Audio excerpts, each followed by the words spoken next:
Have you ever met someone online who seemed too good to be true? There exists a story that will challenge your expectations, a narrative that will leave you guessing, yet fascinated. It all started with an innocent swipe on a popular dating app called Hinge. In the massive pool of profiles, one man stood out, capturing my attention like no other.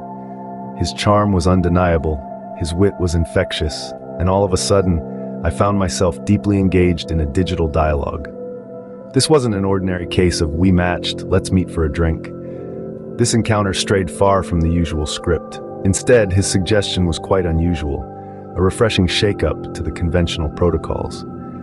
He proposed a meeting at a park, an open-air gathering that ostensibly seemed as harmless as it could get. The idea held an air of innocence, an inviting ambiance that was hard to resist. And I must confess, I was intrigued. He was a newcomer in the city, temporarily sharing a living space with cousin, or so he claimed. The allure of the unknown, the mystique of his persona, everything about him piqued my curiosity. He was different from the people I had met online before. His stories were compelling, voice held a tone of honesty that was hard to dismiss. He was an enigma wrapped in a puzzle, and I was drawn into the thrill of unraveling his mysteries. But what really got me hooked was the challenge of determining the veracity of claims. Was he really as genuine as he seemed, or was there more to his story? With each passing day, my intrigue deepened, my curiosity heightened. All the while, he continued to maintain his charm and wit that originally caught my attention. I was intrigued. Our initial meeting transpired seamlessly, without a single glitch. He was exactly as I had anticipated, verbatim, the charismatic personality that he had portrayed in our previous online interactions, which was a delightful surprise in this era of digital deception. His smile was just as captivating in person, his charm as enigmatic as it had been behind the screen, and for that moment, everything seemed to be in perfect harmony.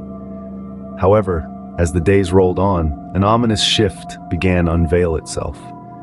His messages, initially sporadic and delightfully unexpected, began to arrive with increased frequency.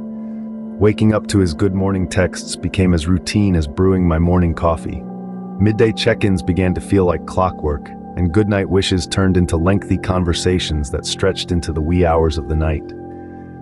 The shift was subtle, yet undeniably discernible. Affectionate nicknames that once made me blush now started to roll in with an alarming abundance. He had fond monikers for me, an assortment of pet names plucked out from our shared moments and inside jokes, replacing my name in every conversation. It was as if he wanted to claim me, to mark his territory in the realm of our relationship. And then, as sudden as a summer storm, he began speaking about us using the language of forever. He started weaving our future with words, painting pictures of a life together that seemed both beautiful and frightening in its intensity. It felt as if we were longer two individuals exploring a new connection, but rather a long-term couple headed towards a shared destiny. In retrospect, it was all a little too much, a bit too overwhelming, and definitely a bit too soon. Against my better judgment, I allowed him to visit my place. As soon as his foot crossed the threshold, he transformed into a person I barely recognized. He moved comfortably around the space, with a familiarity that belied the brief length of our acquaintance. His eyes scanned my surroundings, taking in each piece of my curated home with an intensity that was almost overwhelming. Once inside, he discarded his coat nonchalantly, like he had done it 100 times before. The casual way he draped it over my chair sent an unnerving chill down my spine. He explored my living room, his gaze lingering on my family photos, my travel souvenirs, and then finally settling on my wine collection. His eyes lit up at the sight, like a child finding a hidden treasure. He took a step closer, his hands hovering bottles as if he could touch the memories each one held. He began to speak of our future, of shared moments and celebrations that had not yet come to pass. He spoke an anniversary we hadn't had yet, an unsettling presumption in his voice that stirred discomfort within me. His fingers brushed mine as he reached for a glass, an unexpected intimacy that further fueled my growing unease. Each passing moment was another step in the dance of presumption he was leading. His actions, his words, they all painted a picture of familiarity that simply did not exist. His advances were too rushed, too forward. They were out of sync with the rhythm of our relationship. His intentions, so nakedly broadcasted, overstepped the boundaries I had mentally set. The invasion of my personal space, the premature commitment to a future I hadn't agreed on, all of it seemed too much. I felt the air around me tighten as I watched him make himself at home. Then that I realized this was not the slow, unfolding romance I had envisioned. His moves to get closer made me uneasy, and I asked him to leave. But the story doesn't end there, not by a long shot. As time went on, his messages started to change. There was no longer the warmth or the friendliness. They took on an alarming shade of inappropriateness. They were no longer conversations, rather, monologues of off-color comments and offensive slurs. His words, once full of sweetness, now bore the stench of vulgarity. His phrases were no longer light-hearted banter, but rather they became hurtful and filled with distaste. They were meant to wound, to cut deep. It was as if he was a completely different person, someone I didn't recognize anymore.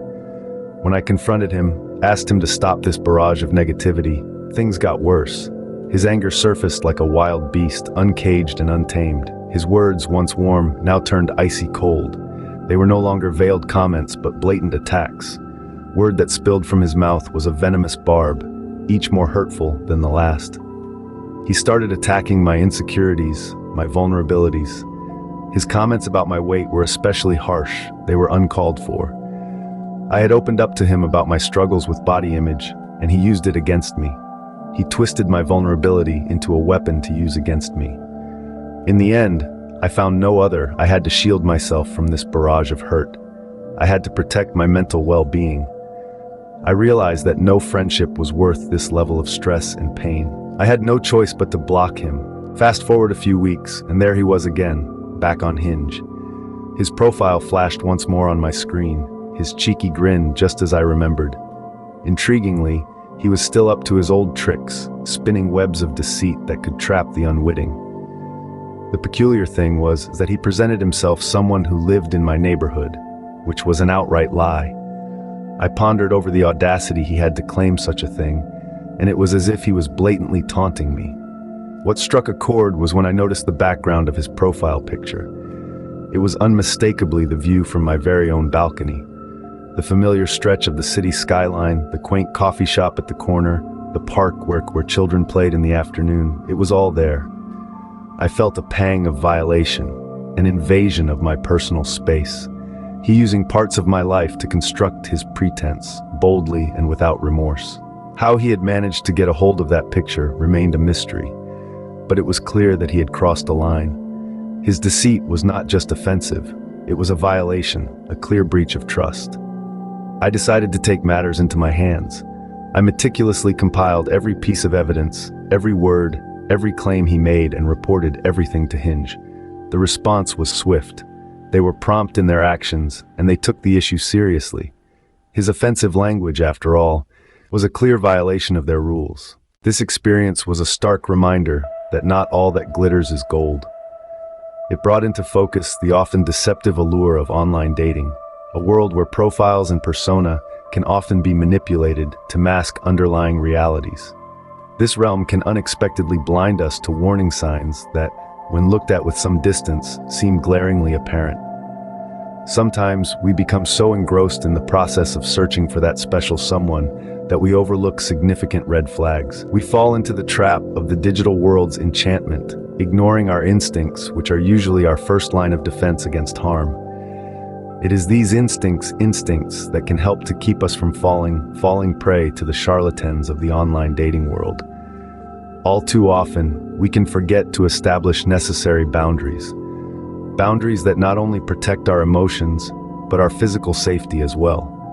These are not simply lines we draw, but they are a reflection of our self-respect. They signal to others how we expect to be treated and are critical in maintaining a healthy relationship dynamic. It can be easy to compromise our safety for the prospect of companionship, especially in a world where loneliness can feel like an epidemic. But we must remember it's about mutual respect, understanding, and kindness. We should not settle for anything less, nor should we be expected to. In the end, it's not about finding someone who is perfect, about finding someone who respects you and treats you with kindness. After all, we all deserve nothing and healing. Don't forget to follow and subscribe for more stories like this. What are your thoughts on online dating? The comments below. Don't forget to follow and subscribe for more stories like this. What are your thoughts on this? Share in the comments below.